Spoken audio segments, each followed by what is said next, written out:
सुदामा जी के जीवन में गरीबी है, लेकिन स्वाभिमान है।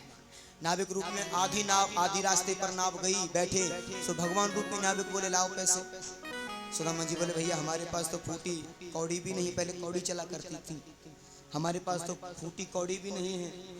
भगवान बोले फिर नाव में काहे को बैठ गए। सुदामा जी बोले देख भैया बेइज्जती वाली बात तो करे मत, तेने पूछी नहीं, पूछता तो हम बोल देते, भाड़ो बट्टो तो है ही ना हमारे पास, और अगर जब बोली ना है तो पार लगाए दे। भगवान रूपी नाविक बोला ओ पंडित जी पैसे नहीं थे तो फिर नाव में क्यों बैठ गए, बैठना ही नहीं चाहिए था। सुदामा जी बोले आपने बताया ही नहीं। तो नाविक रूपी भगवान बोले तुम्हें मालूम नहीं था, अंटी में पैसे नहीं है चले आए हैं। तो सुदामा जी देख रहे हैं नाविक रूपी भगवान को, एक बार भई दो बार भई तीसरी बार जैसे ही भई सो टेढ़ो सो लठ लग रहा हाथ में। ओ भैया नाविक अब बहुत बेइज्जती है गई, खड़े है गए सुदामा जी लठ लेके। देख तेने कही नहीं, हमने बताई नहीं, और अब हमें नहीं जाने, और जहां से लायो वहीं छोड़ा, चल लट्ठे से कर लिए सुदामा जी ने, चल जहां से लायो वहीं छोड़ के आ।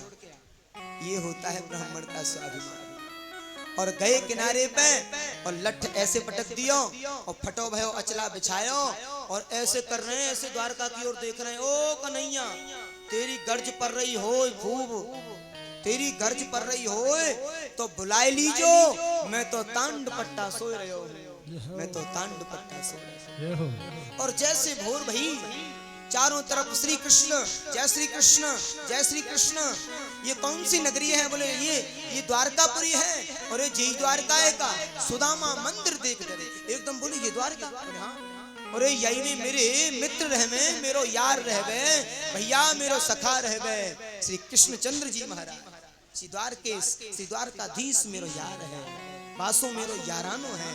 और भैया द्वारपालों ने जाके बताओ तो सही। अब द्वारपाल फटे हाल देख रहे हैं, द्वारकाधीश का यार ऐसा होगा गरीब।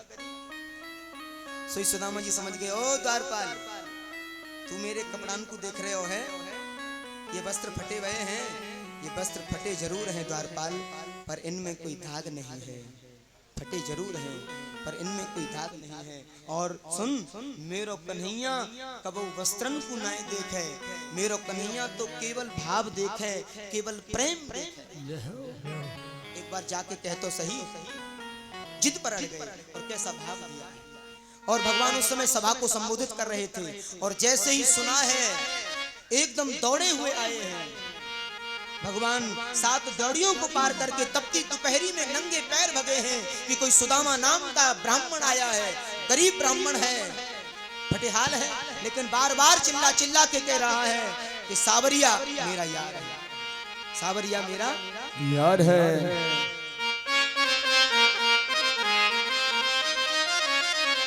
अरे काली कमली बाला मेरा यार है, यार है मेरे मन का मोहन तू दिलदार है। काली कमली वाला मेरा यार है, यार है मेरे मन का मोहन तू दिलदार है। काली कमली वाला मेरा यार है, मेरे मन का मोहन तू दिलदार है।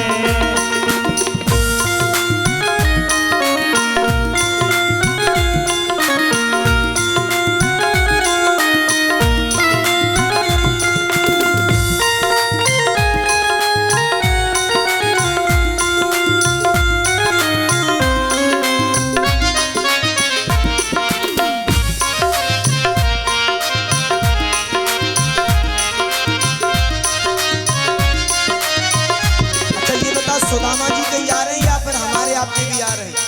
अरे सभी ब्रजवासी भगवान को अपना सखाई माने, यार माने, और यार माने तभी तो सब आनंद रहे। इसलिए दोनों हाथ उठाइए बड़े भाव से, क्या कहेंगे? मनमोहन में तेरा दीवाना, गाऊं बस अब यही तराना, गाऊं बस अब यही तराना, गाऊं बस अब यही तराना। मनमोहन में तेरा दीवाना, गाऊं बस अब यही तराना, गाऊं बस अब यही देखिए तराना।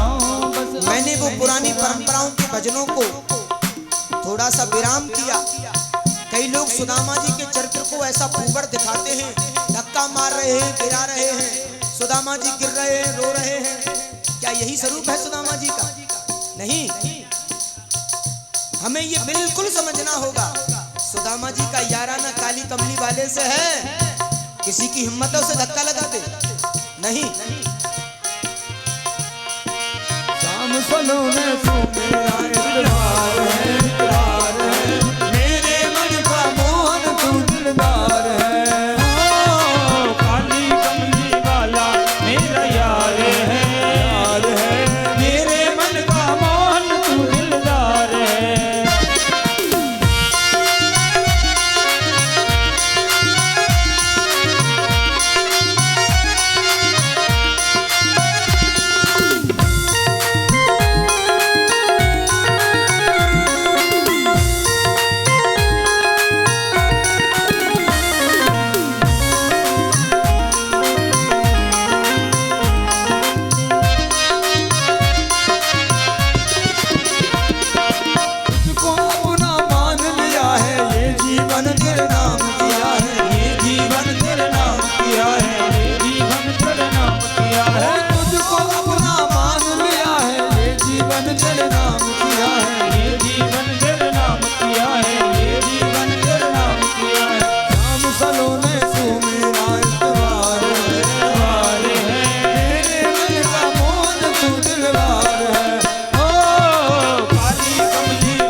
एक बार प्रेम से बोलिए राधे राधे।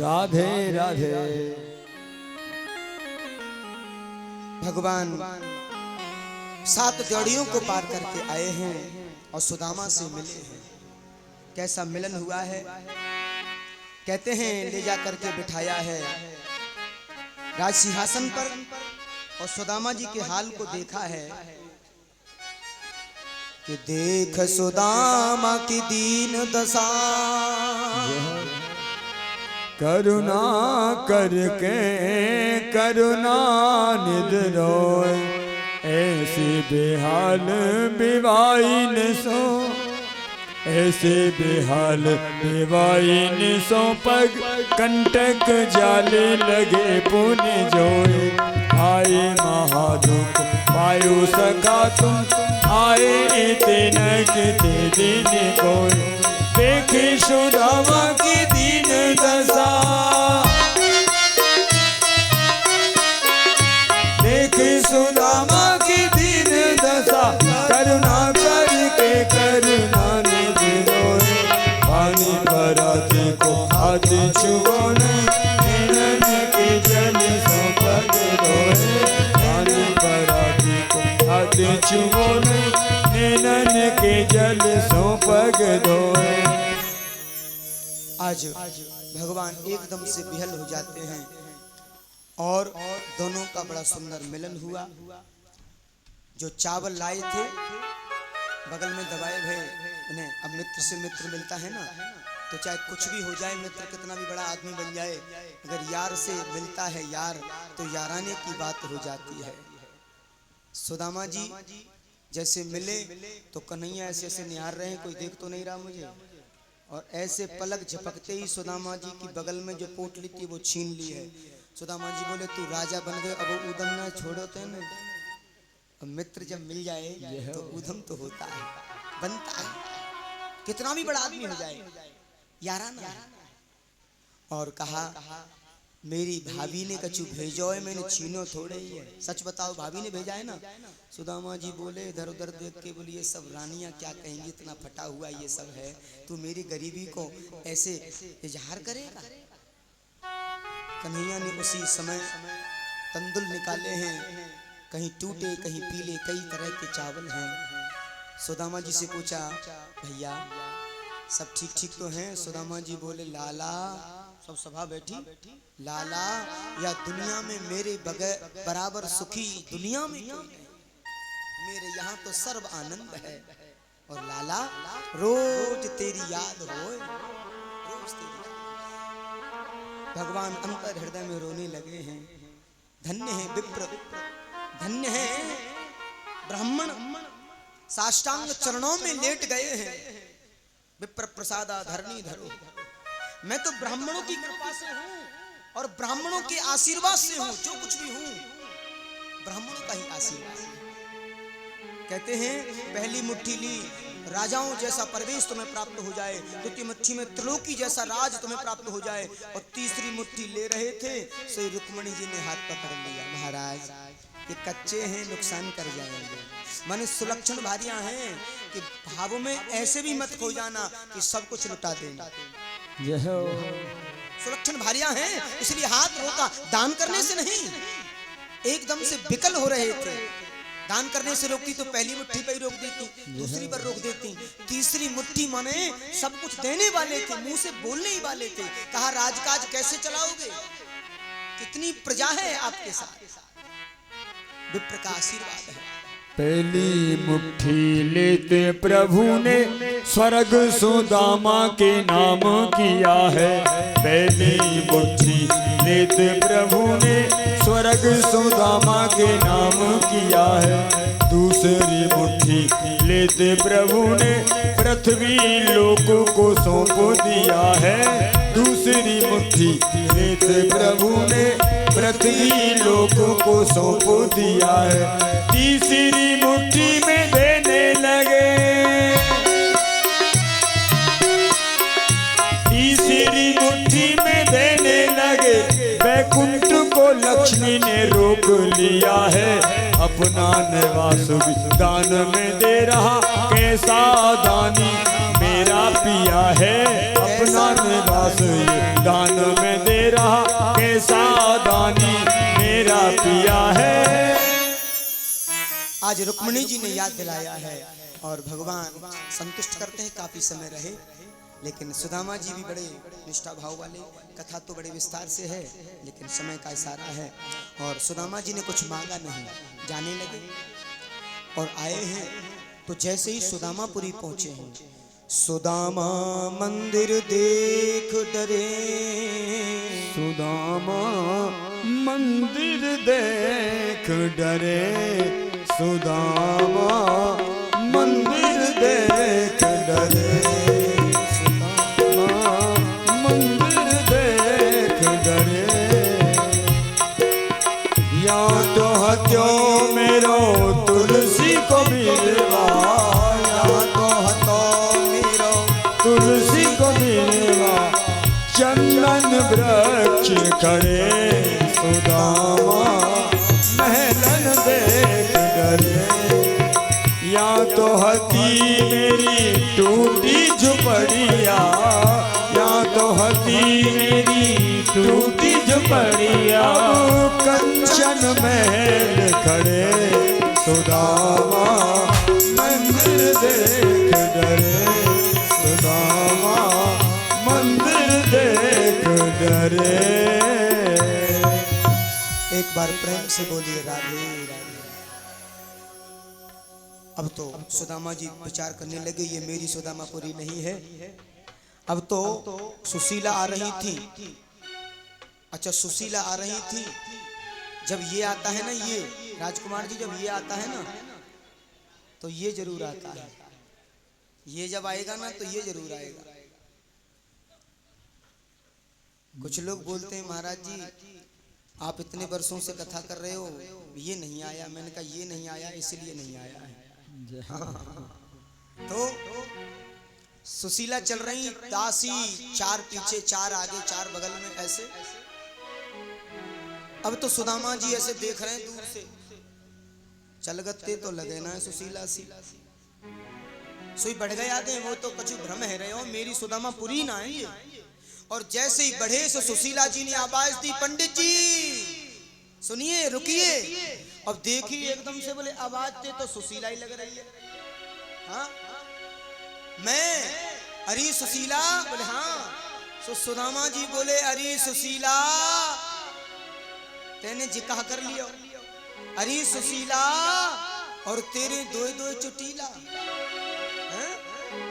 ये कहा बीमारी लगानी, तुझे धन चाहिए था, धन मिल गया। सोने चांदी की सब्जी बनाना, हीरे मोती की रोटी बनाना, आटे से। मुझे भजन करना था, मुझे भजन करना है, तो मैं धन चाहिए था, मिल गया ना, सो चल दिए। सुशीला बोली, ये धन मेरे किस काम का? फिर अगर आप नहीं इसका उपभोग करने वाले, तो मैं भी नहीं करने वाली। न ग्रहम ग्रह मित्यायु गृहिणी ग्रह मुच्यते, मैं ऐसी गृहिणी नहीं हूँ। ये तो सी टेढ़ी टांग बारे की कृपा भई है। मैंने नहीं मांगा, मैंने नहीं लिया, तो उन्होंने अपने आप दिया है। क्यों? क्योंकि पंडित जी जब टेढ़ी टांग बारो दे तो छप्पड़ फाड़ के दे, और जब ले तो फिर कोने कोने से ले। हाँ, ये उसी की कृपा है। और दोनों चलन लगे। ऐसे ही ब्राह्मण, अगर उनको धन का लोभ होता तो इतना सब वैभव मिलने के बाद भी चलने लगे सुदामा जी। सभी कथाओं पर विराम लग जाता है। टेढ़ी टांग वाले ने आवाज दी, सुदामा जी रुकिए। सुदामा जी बोले, कन्हैया ऐसा धन होना चाहिए जैसे मेरी बुद्धि खराब है जाए। ऐसा धन, ऐसा अन्न मुझे नहीं चाहिए। भगवान कहते हैं, अगर परमात्मा ने आपको इस योग्य बनाया है, धनवान बनाया है, तो जहाँ लोग गरीब हों वहाँ धन के माध्यम से सहयोग करो। लोगों के पास वस्त्र न हो तो वस्त्रों के माध्यम से सहयोग करो। लोग अशिक्षित हों तो शिक्षा के माध्यम से सहयोग करो। और जहाँ पानी की कमी हो तो जलाशय आदि के माध्यम से सहयोग। अन्न की कमी हो, अन्न वितरण के माध्यम से सहयोग करो। धन का सदुपयोग करना चाहिए और कमाए हुए धन में से 10वां हिस्सा दान कर देना चाहिए। 10वां हिस्सा दान कर देना चाहिए, धन की शुद्धि बनी रहती है। तो तन पवित्र सेवा किए, धन पवित्र कर दान, मन पवित्र हरि भजन सो, होत त्रिविध कल्याण। तीनों प्रकार से कल्याण होता है। आदि अनेकों प्रकार से भगवान कृष्ण सुदामा की मित्रता की बड़ी सुंदर कथा सुनाई है और बड़ा सुंदर भाव प्रकट किया है। एक बार प्रेम से बोलेंगे, बोलिए श्री सुदामा जी महाराज की जय। और श्री सुखदेव स्वामी राजा परीक्षित को अनेकों कथा सुनाए हैं और उन कथाओं में अनेकों भाव प्रकट किए हैं। कृष्ण प्रेम और गोपी और राधा रानी का मिलन आदि की कथा सुनाई। सहस्त्र वर्ष 100 वर्ष बाद सबका मिलन हुआ है और ब्रज गोपियों के प्रेम और किशोरी जी के प्रेम को जानने का कृष्ण पत्नियों ने प्रयास किया है, रुक्मिणी आदि ने, तो प्रेम के माध्यम से दर्शन हुआ है। ऐसी कथा को सुनाया और अनेकों प्रकार की कथाएं सुनाई हैं और वर्णन किया है। राम का नाम सबसे बड़ा है, चाहे उसे किसी भाव से लें। और परीक्षित कहते हैं ये रामेश्वर कौन है? बोले रामस्य ईश्वरः सह रामेश्वरः। जब रामेश्वरम की स्थापना कर रहे थे तो स्वयं राम जी पूज रहे थे और नाम रखा रामेश्वर भगवान। तो रामस्य ईश्वर है स रामेश्वर, राम के जो ईश्वर वो रामेश्वर, और राम ईश्वरो यस्य सह रामेश्वर, रामस्यासौ ईश्वरस्य रामेश्वर, राम के जो ईश्वर वो रामेश्वर, और राम है जिनके ईश्वर वो रामेश्वर। न राम अलग है न शंकर अलग है, इस शब्द से ये निश्चित हो जाता है। रामेश्वरम शब्द से ये भाव निकलता है, राम अलग नहीं है, शंकर भी अलग नहीं है, एक ही है। बोली रामेश्वरम भगवान की जय। अनेक नाम महिमा के बारे में बताया। एकादश स्कंद के भाव से कहा कि जीव को धन संपदा ऐश्वर्य रूप यौवन आदि की जब प्राप्ति हो जाए तो उस समय उसे संभल करके विवेक के साथ में कार्य करना चाहिए, क्योंकि बिगड़ने के आसार ज्यादा होते हैं। संत संग का होना बहुत जरूरी है, भगवत संग का होना बहुत जरूरी है। और मनुष्य के लिए बताया कि बड़ा दुर्लभ जीवन है और बड़ा दुर्लभ मनुष्य का जीवन बताया है। कैसे भी भगवान नाम का आसरा होना चाहिए और त्याग के साथ दत्तात्रेय आदि की कथा को सुनाया, 24 गुरुओं की कथा सुनाई, अनेकों प्रकार से वर्णन किया है और ज्ञान महिमा आदि बता करके अनेकों प्रकार से शिक्षा प्रदान की है। और अंत में एक सुंदर बात कही है कि दोए बातन को याद रख जो चाहत निज कल्याण, नारायण एक मौत है दूजे श्री भगवान। कभी भी मन में अगर कोई को विचार आए तो अपनी मृत्यु को याद कर लेना चाहिए। और चाहा गई चिंता नसी मनवा बेपरवाह, जिसको कुछ नहीं चाहिए सोई सहनसा। कहते हैं मन में कभी चाह नहीं होनी चाहिए और मन में हमेशा कृष्ण प्रेम होना चाहिए, भगवत भक्ति होनी चाहिए और जीव को कर्म के प्रति जागृत होना चाहिए। कर्म करते रहो, काम करते रहो, नाम लेते रहो, काम भी करो और नाम भी लो। कहते हैं वर्णन आया है मन को भगवत चरणों में लगाओ, देखना इंद्रियों के न घोड़े बढ़े, इनमें हरदम ये संयम के कोड़े पड़े, अपने रथ को सुमार्ग लगाते चलो, कृष्ण गोविंद गोपाल गाते चलो। बस यही भाव होना चाहिए। कलयुग के दुर्गुणों के बारे में बताया, कहा कि कलयुग केवल नाम आधारा, सुमिर सुमिर नर अतुर ही पारा। अगर कुछ भी नहीं कर पाए कलयुग में तो केवल प्रभु नाम का आश्रय होना चाहिए। अंत में अनेकों कथाएं सुनाई और इस नश्वर संसार के बारे में बताया। राजा श्री परीक्षित की मुक्ति के उपाय की कथा को सुनाया। कथाएं तो बहुत हैं, अभी कथा को विराम की ओर ले चल रहे हैं संक्षिप्त भाव से। और 7 दिन तो क्या 7 जन्म भी निकल जाए तो श्रीमद् भागवत को कोई विद्वान पूरा नहीं कर सकता है। सच तो यही है, यह तो विस्तार का भाव है और जैसा समय रहा उसके भाव से श्रीमद् भागवत का आश्रय मिला। अभी कुछ संक्षिप्त वर्णन होगा, उसके बाद में 2 शब्द होंगे। और निश्चित रूप से राजा श्री परीक्षित को आत्मज्ञान हुआ है, जीवन की श्रेष्ठता को प्राप्त किया। समाधिस्थ भाव में राजा श्री परीक्षित बैठे हैं और अनेकों प्रकार से उनकी सुरक्षा प्रदान की गई। जन्मेजय बोला मैं अपने पिताजी को जाने नहीं दूंगा। अब उनका कहना भी सच था, कौन जाने देगा अपने पिता को। जन्मेजय ने न चाहते हुए भी सुरक्षाएं प्रदान की हैं, लेकिन काल ढाल से ही उत्पन्न होकर के राजा को डस लेता है उससे पूर्व राजा को सुखदेव स्वामी ने पूछा, राजन क्या तुम मरोगे?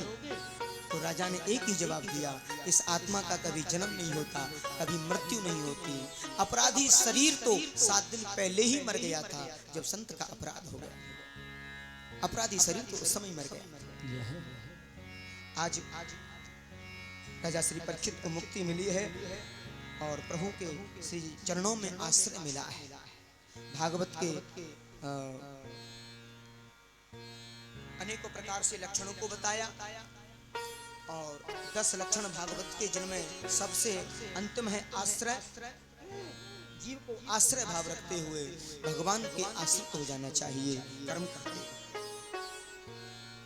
अब जिन्होंने 6 दिन से कथा नहीं सुनी है, अभी 2 मिनट की कथा है भागवत सारांश, उसे बड़े भाव से सुनेंगे। उसके बाद विराम होगा, पूजन होगा और विदाई समारोह और आरती होगी। उसके बाद सुंदर सुंदर भजनावलियां होंगी समय के आधार पर। तो सबसे पहले एक बार प्रेम से कहेंगे राधे राधे राधे राधे। प्रथम स्कंद में, भागवत में 12 स्कंद हैं, 18,000 श्लोक हैं, जिनका पठन पाठन हमारे विप्र द्वारा चल रहा है, पाठ पूजा आदि के माध्यम से।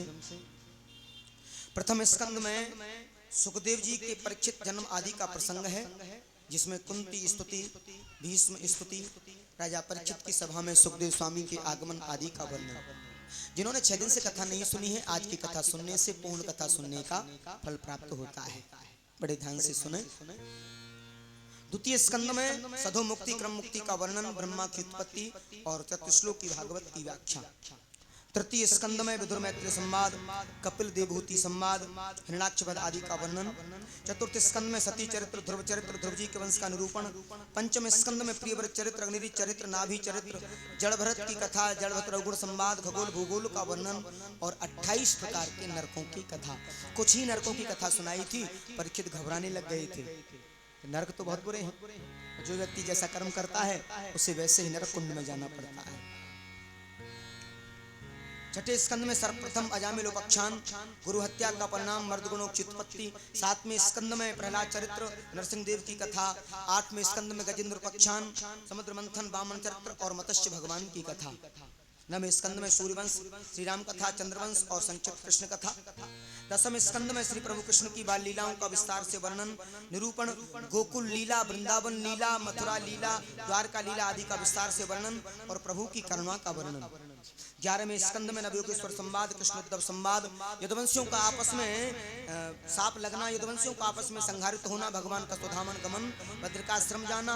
और 12वें स्कंद में कलयुग के दुर्गुणों का वर्णन, नाम महिमा का वर्णन। उसके बाद सुखदेव स्वामी के द्वारा राजा श्री परीक्षित को अंतिम उपदेश करना, वहां से प्रस्थान करना, तक्षक द्वारा डसा जाना, उनकी मृत्यु और मोक्ष और जन्मजय द्वारा सर्प यज्ञ आदि का करना और उनको समझाना। मार्कंडे ऋषि द्वारा जन्मजय को समझाया गया और कहा, बेटा आना जाना संसार का नियम है, तुम्हारे पिताजी कहीं गए नहीं हैं, उनके अच्छे कर्म आज भी स्थापित हैं।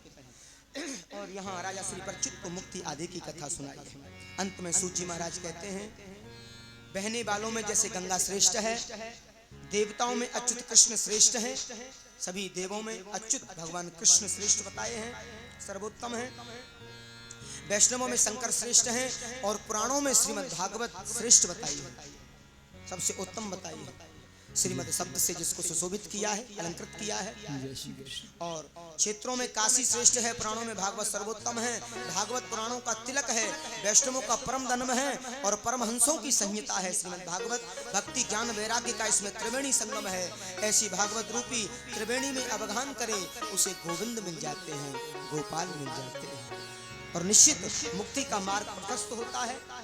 अंत में नाम संकीर्तन का भाव दिया है। नाम संकीर्तन पापों का नाश करता है और जिनके किए गए प्रणाम से दुखों को शांत करते हैं और समस्त प्रकार से जीव को आनंद की अनुभूति और परमात्मा का मिलन। श्री हरि को बारंबार प्रणाम और बंधन किया है, नमस्कार किया है। अंतिम उपदेश में एक सुंदर श्लोक होगा और ओम शांति के साथ इस कार्य को पूर्ण किया जाएगा। मैं एक विशेष निवेदन आप लोगों से करना चाहूँगा।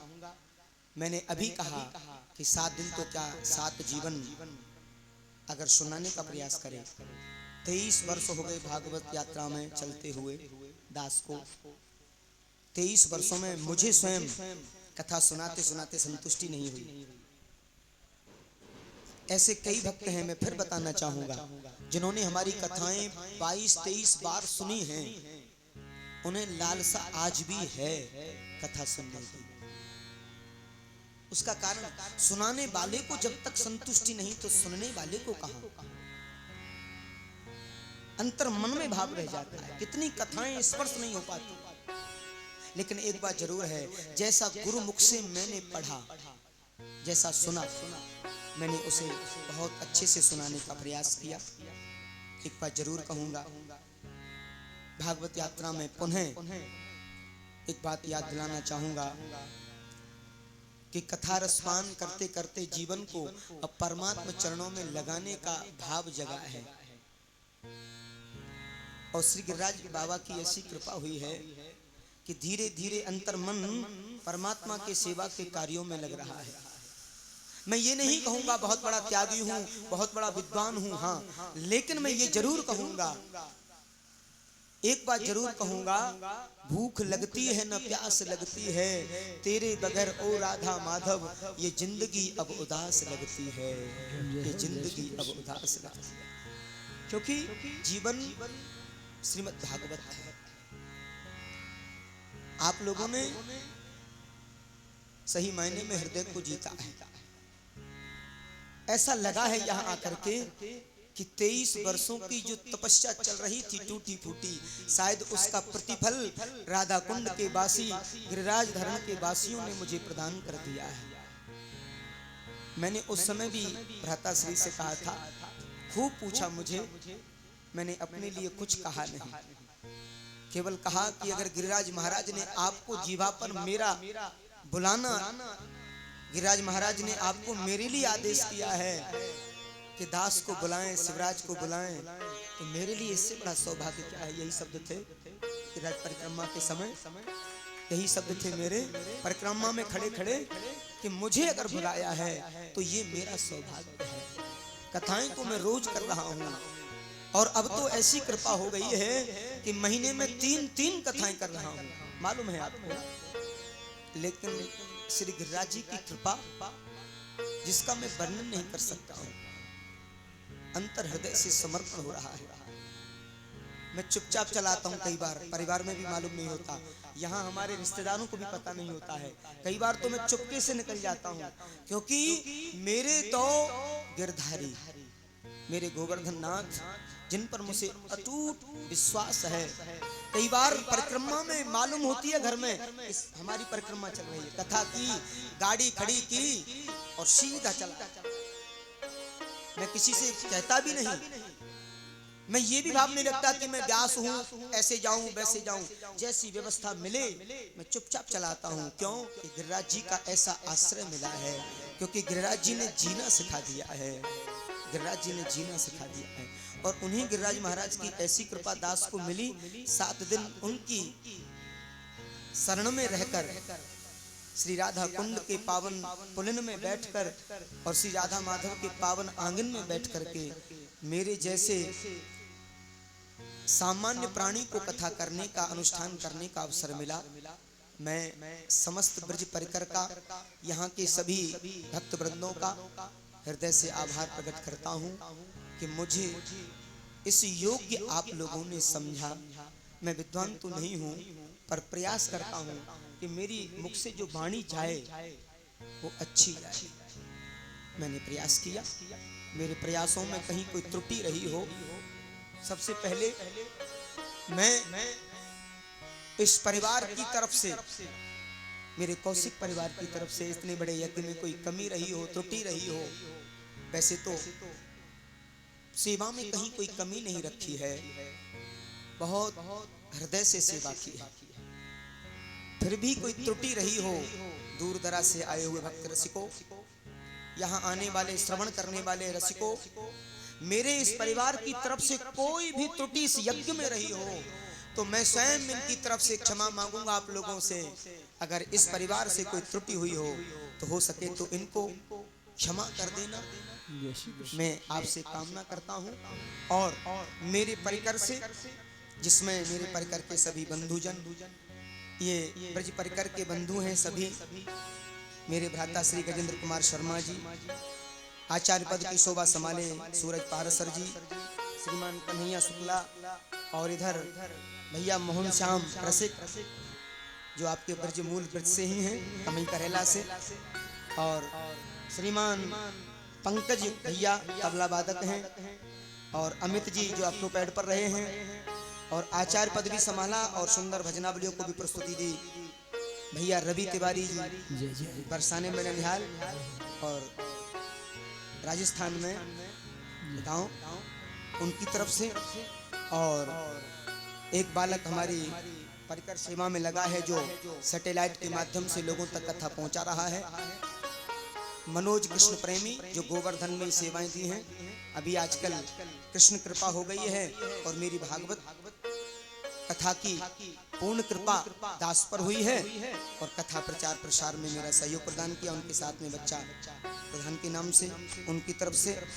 और मेरे परिकर में जो भी सेवारत रहे हैं, हमारे टेंट वाले भैया, जिन्होंने बड़ी सुंदर सुंदर, शायद यहाँ नहीं है, उनकी व्यवस्था रही, हमारे साउंड सर्विस की सेवा जिन्होंने दी उनकी रही, और हमारे आने जाने वाले सभी परिकर के बंधुओं की बहुत अच्छी सेवा रही।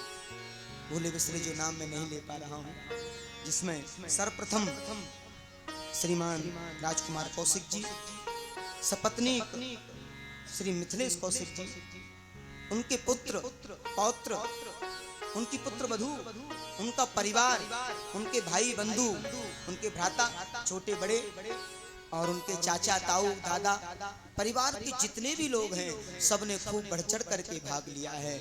और इस मंदिर प्रांगण में मंदिर प्रबंधन के जो लोग हैं, मैं देख रहा हूँ मंदिर प्रबंधन के लोगों को, विष्णु प्रिया मणिप्रिया समाज के जो लोग हैं, उन्होंने भी बढ़ चढ़ कर के सेवा में अपना सहयोग प्रदान किया है। उनके लिए भी साधुवाद, उनके लिए भी बार बार धन्यवाद का ज्ञापन करते हैं।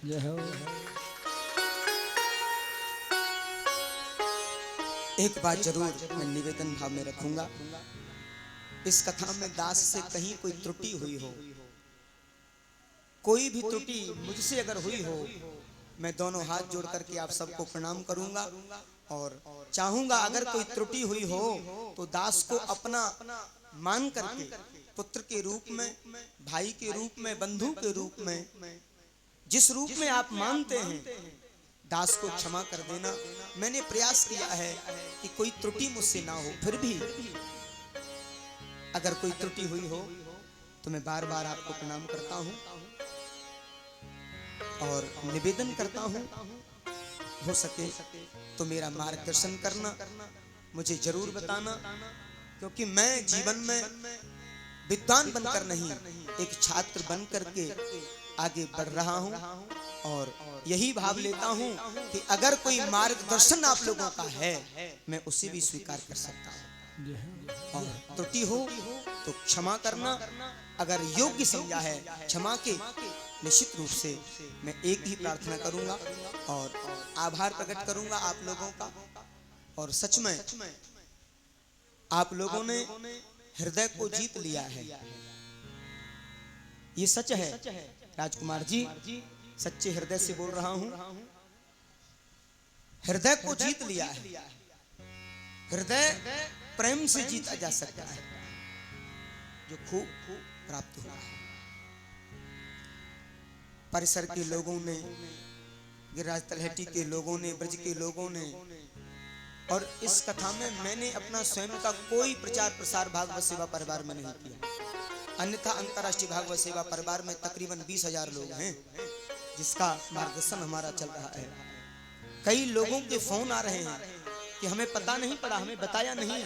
सच तो यह है, मैंने इस यज्ञ को स्वयं का एक अनुष्ठान मानते हुए पूर्ण किया है, अपना अनुष्ठान। क्यों? क्योंकि यहाँ के लोगों को और विशेषकर कौशिक परिवार को अपना परिवार मान करके यह यज्ञ किया, अपना परिवार। और अपने तो अपने ही होते हैं, और मेरा पूरा प्रयास रहा कि कहीं कोई त्रुटि ना हो जाए। बस बड़ा यज्ञ है, छोटी छोटी कुछ त्रुटियां होती हैं, लेकिन मुझे वो भी नजर नहीं, क्योंकि मैं स्वयं आप लोगों के साथ जुड़ा हूं।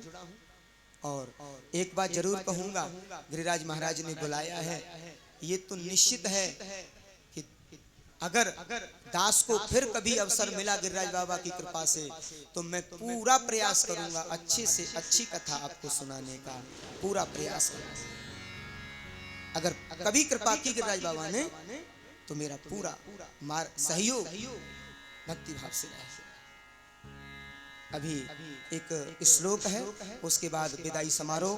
हमारे कौशिक जी खड़े होकर के आएंगे और मंच के आगे आ जाएं और इस श्लोक को बड़े भाव से बैठ करके अंतर मन से स्मरण करेंगे और भगवान से प्रार्थना करेंगे।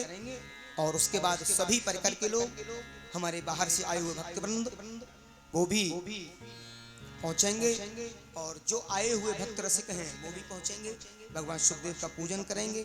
उससे पूर्व एक श्लोक है, उसे बड़े अंतर मन से भैया पकड़ के कौशिक जी को लाएं और मिथिलेश जी को भी लाएं। नाम संकीर्तनम यस्य, नाम संकीर्तनम यस्य, नाम संकीर्तनम यस्य, नाम संकीर्तनम यस्य।